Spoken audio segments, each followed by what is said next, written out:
Hey everyone, and welcome to Weapons and Warfare for Straight Arrow News. I'm your host, Ryan Robertson. Happy almost birthday, America. Just ahead on this week's episode, the M10 Booker may have a new lease on life in the U.S. military. The Army may have killed the program, but another branch might just be in the M10's future. Plus, we're headed for the open water for our weapon of the week as we check out the Whiskey Project. We get up close and personal with a watercraft designed by and for warfighters to enhance their performance in maritime operations. Leading things off today, though, we're going to talk about an effort to address two of the Air Force's biggest obstacles when it comes to training and retaining their pilots. Those obstacles are resource constraints and just not enough available aircraft to meet minimal training requirements. But you know we are solutions-oriented journalists here on the show, so enter Red 6 and some potentially game-changing innovations for military aviators. That's why they're the subject of this week's debrief. What was once viewed as a short-term problem is now a generational one. The Air Force's pilot force is too small, and it's poorly structured to be the force required to prevail in peer conflict. The Air Force has suffered a persistent pilot shortage for decades. If we don't have experienced fighter pilots, we risk the outcome not just of the mission, but the entire operation or even the war. You don't have to listen to the Air Force here to believe or to be led to believe that we need to be bigger. Listen to the joint force. Listen to the demands of the combatant commanders that are asking for air power. According to Heather Penny, a senior resident fellow at the Mitchell Institute for Aerospace Studies, the Air Force has been roughly 2,000 pilots short of its goals for more than a decade. On top of that, they're dealing with outdated training aircraft, potential cuts to their force structure, and expected squadron closures. Add it all up, and it's easy to see why the service is finding it hard to make sure its current pilots are getting the training experience they need to perform well in combat. I commend the Air Force for all the efforts they're making, but this is a long-term problem that we're not going to see the outcomes of for 5 to maybe even 10 years. While there is no one cure-all, there is a Florida-based company working to provide an answer to part of the problem right now. We honor our history, but we are the future. Red 6. Made in America. For America. Founded by Daniel Robinson in 2018, Red 6 is on a mission to reimagine military flight training by using cutting-edge augmented reality and mixed reality. While serving in the British Royal Air Force, Robinson, a former fighter pilot himself, conceived of the idea while encountering problems similar to those of the U.S. Air Force.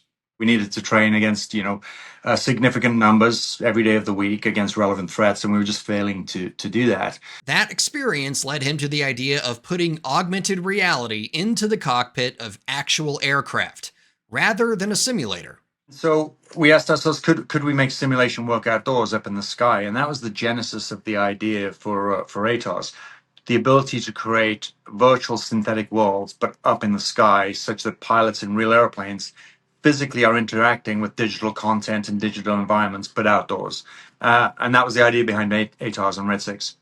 ATARS stands for Airborne Tactical Augmented Reality System, the backbone of Red 6's fully immersive training environments that are driven by data and powered by AI, so pilots can train safely and effectively in realistic threat situations, especially in high-speed settings. Their goal is to combine the best of simulation with real-world experience to better prepare American pilots. We had to have a means by which we enter these digital worlds outdoors. So the enabling technology is augmented reality. And I will draw a distinction right up front. Augmented reality is not helmet-mounted queuing. Helmet-mounted queuing does not do augmented reality. It is a fundamentally different technology. We're not aiming to put a head-up display in the field of view of the pilot. We're aiming to mimic human vision and put three-dimensional contextual information into the field of view of the pilot and have it behave in a manner commensurate with real objects flown by real pilots. To do that, Robinson says Red 6 had to create purpose-driven technology to work in real-world environments. That meant creating something that would work in any weather condition on any kind of helmet. We don't manufacture helmets. We manufacture an AR optical system that attaches to any helmet that does everything that helmet mounted systems do, but to orders of magnitude greater, far higher standard. But it also now gives you a gateway into this digital world, if you like, a synthetic training world outdoors. Doing that meant Red 6 would have to create something that tackled 3 specific problems. The ability to produce equipment quickly, then make it work on frontline jets, and then putting it all together to create the experience of fighting peer threats. So the beauty of what we have is if we assume an intelligence base on the platforms, it's simply code. You put the codes in, and then much like any simulator, you're flying against whatever it is you want to fly against. So we've created environments that are scalable, able to train infrequently, and are absolutely relevant to the threats we'd face if we were going to do it for real. For decades, the Air Force has used aerial combat exercises like Red Flag at Nellis Air Force Base in Nevada to gather fighters, bombers, and refuelers and simulate real-world combat situations for all kinds of air crews. But those kinds of exercises demand a lot of man-hours, logistics, and big budgets. It's something Red 6 can offer at a fraction of the cost. It gives you the ability to expand the training scenarios enormously, but you're still doing the job for real. So when you're in these representative threat environments, you're still under the cognitive loads you would be for real, and making the decisions in those environments. One thing Red 6 offers pilots that they've never been able to fully replicate in training is surface-to-air missile threats. Think Maverick, Phoenix, and Rooster trying to evade their unnamed adversary in Top Gun Maverick. Here it comes! Radar warning! Smoke in the air, Phoenix, break right! Emergency jettison! Dagger 3 defending! Here comes another one! Dagger 1 defending! It's the greatest risk to an airplane being shot down. Well, now we can be physically flying the airplanes, and you'd see a surface-to-air missile launch. You can see the boost, the sustain phase. You see the smoke trail.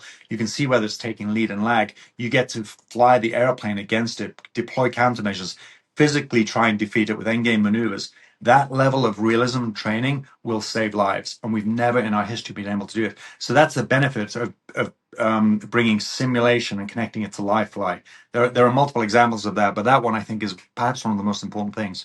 Of course, the Air Force, as well as the Navy and Marine Corps, fly a lot of aircraft that aren't fighter jets. Red 6 knows this too, and built out simulations for a number of training scenarios, like in-air refueling. The first time you ever go air-to-air refueling as a pilot, whatever kind of pilot, is the first time you go air-to-air refueling. And it's scary by day and it's terrifying at night. Well, now we can start to utilize this technology to expose pilots to this level of training in multiple scenarios. So by the time they go to these assets for the first time, it's so intuitive because they've seen the picture multiple times and they've seen it as they're physically flying an airplane. So what does the future hold for Red 6? Robinson tells us they're already working with a number of training platforms and are making inroads beyond the Air Force within the DoD, as well as Britain's Ministry of Defense as well. I really believe that ATARS doesn't just represent a brand new, really important technology. I think what we've actually done is create a new market. And I think this is going to change training to the point where it will never be the same again. Training has broken the world throughout the world for all allied nations. It's really in dire straits. This is the solution to how we'll train in the future. We're really excited to be a part of it.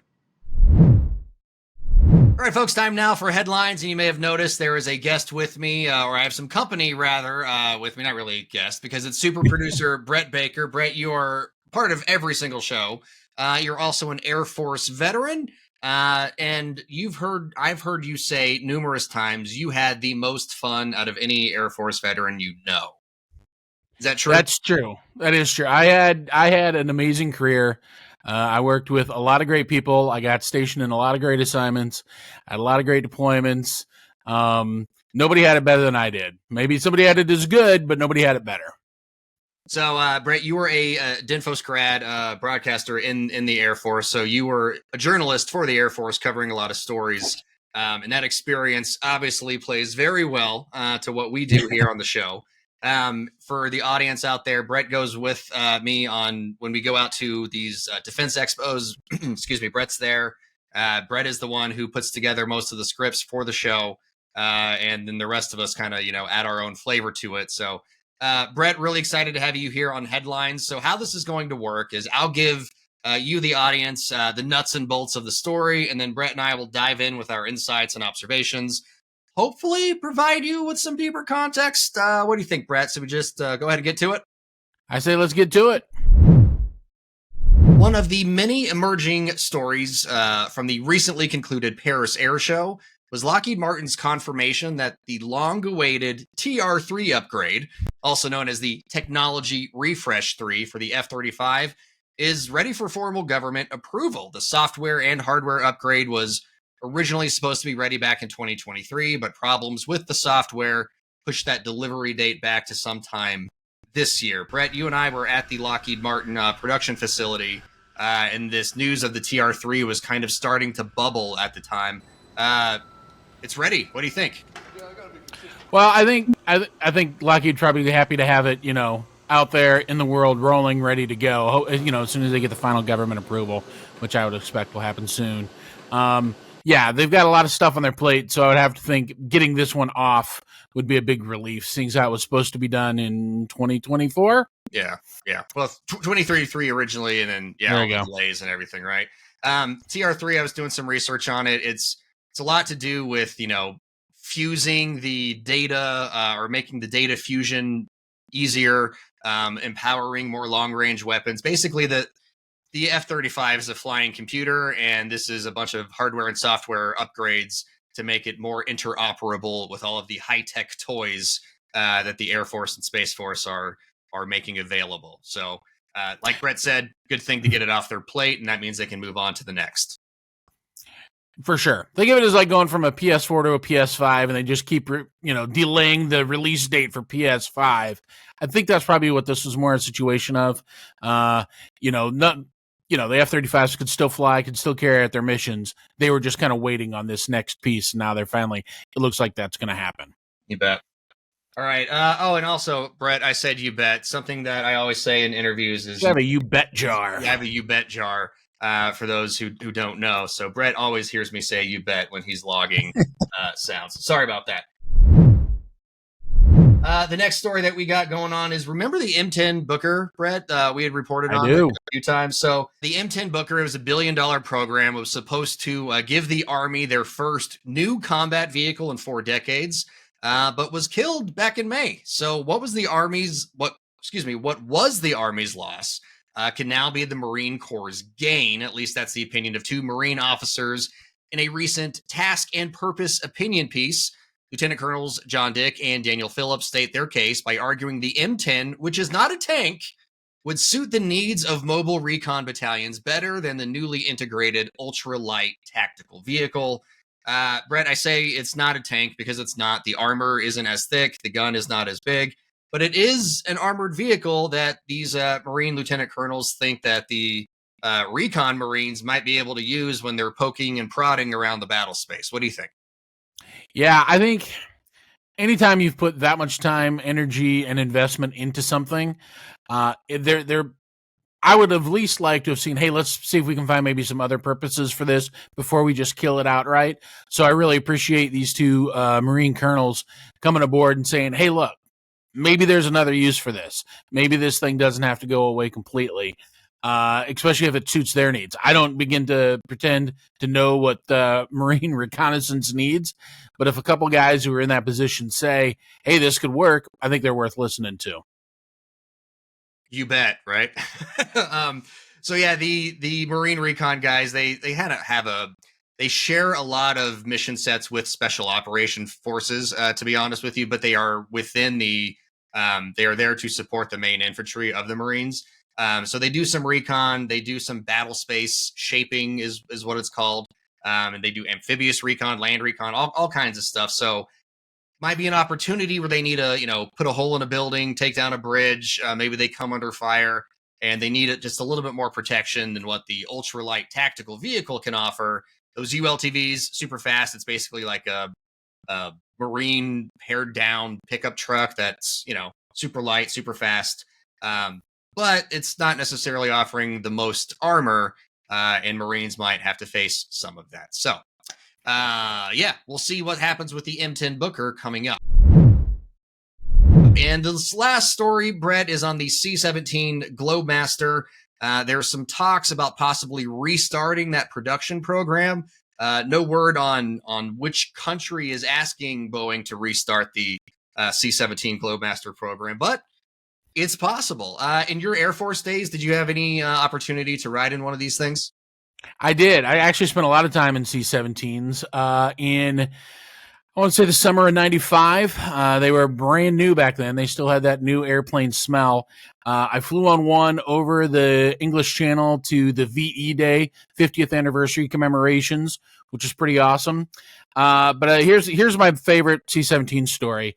When the Air Force launched Global Reach, Global Power in the 90s, Global Reach was the lift portion of it. We can move anybody anywhere, take anything anywhere, get it at any time. And so I decided to do a story on the C-17, and I found this mission that launched out of Charleston Air Force Base in South Carolina. So we flew from Charleston to Lodges Field in the Azores, that's Portugal. And then we went from Lodges to NAS Sigonella, which is on the island of Sicily, and then changed crews, except for me. I stayed with the jet because it was my story. So then we flew the C-17 from Sigonella to Bahrain, and then back to Sigonella. In Bahrain, we picked up an entire unit, a squadron of people, and all of their gear and equipment because they had been in Bahrain for months.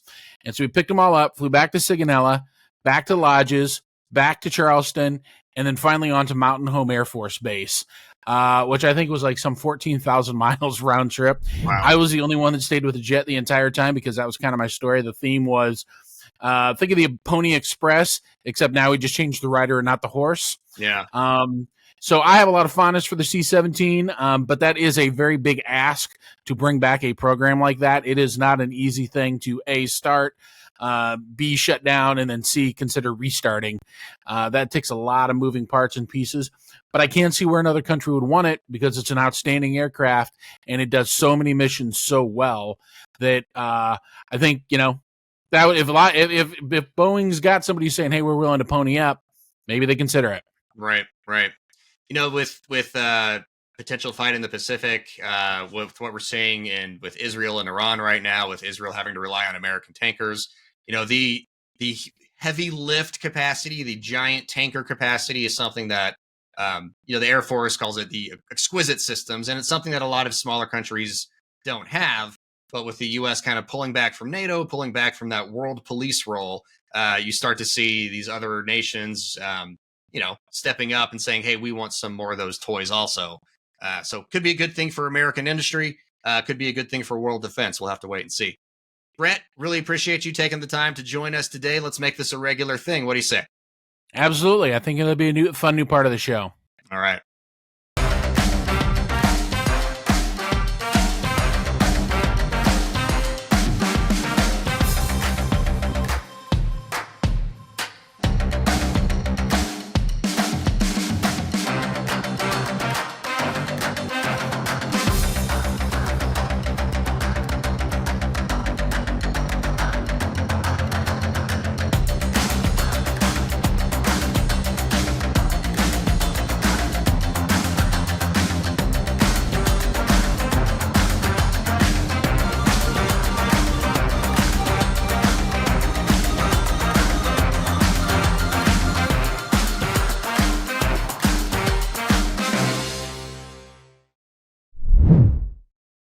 When I say the words Whiskey Project, what images come to mind?